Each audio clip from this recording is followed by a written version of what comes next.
আপনার স্ত্রী বাবার বাড়িতে বেড়াতে গেল, কিন্তু তারপরে তিনি কোনোভাবেই আপনার সংসারে ব্যাক করছে না। এক্ষেত্রে আপনি কি করবেন?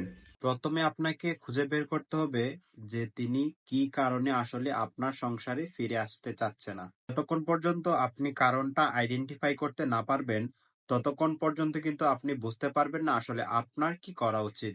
কারণ না জানা পর্যন্ত আপনাকে কেউ এ বিষয়ে সাহায্যও করতে পারবে না।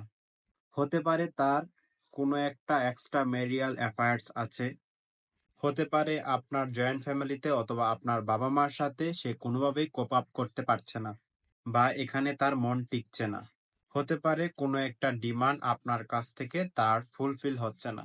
সুতরাং বিষয়টা যদি এরকম হয় যে ফ্যামিলির মধ্যে বসেই আসলে বিষয়টা সমাধান করা পসিবল, তাহলে প্রথমেই উচিত আপনার ফ্যামিলির সবাইকে একসাথে নিয়ে বসে এই সমস্যাটার সমাধান করা। ফ্যামিলিগতভাবে বসেও যদি এই সমস্যার সমাধান করা না যায়, তাহলে এই বিষয়টা সমাধানের জন্য আপনাকে প্রথমেই যেতে হবে আপনার এলাকার চেয়ারম্যানের কাছে।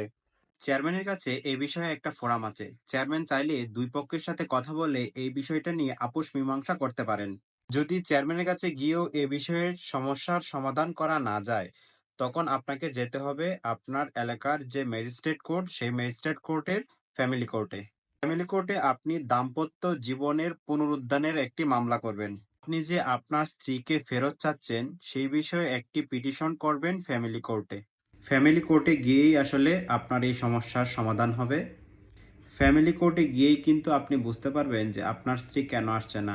আপনার স্ত্রীর অ্যাডভোকেট বিষয়গুলো উপস্থাপন করবে ম্যাজিস্ট্রেটের কাছে। তখনই আপনি বুঝতে পারবেন যে আপনার স্ত্রী কেন আপনার কাছে যেতে চাচ্ছে না, বা কী কারণে তিনি উনার বাবার বাড়িতে অবস্থান করছেন। কোর্ট দুই পক্ষের কথাবার্তা এবং আর্গুমেন্ট যুক্তিতর্ক শুনেই আসলে সিদ্ধান্তে উপনীত হবেন যে আপনার সাথে আপনার স্ত্রী থাকবে কি না। সুতরাং আপনাকে প্রথমেই উচিত যে আপনার স্ত্রী না আসার কারণটা উদ্ঘাটন করা। ধন্যবাদ।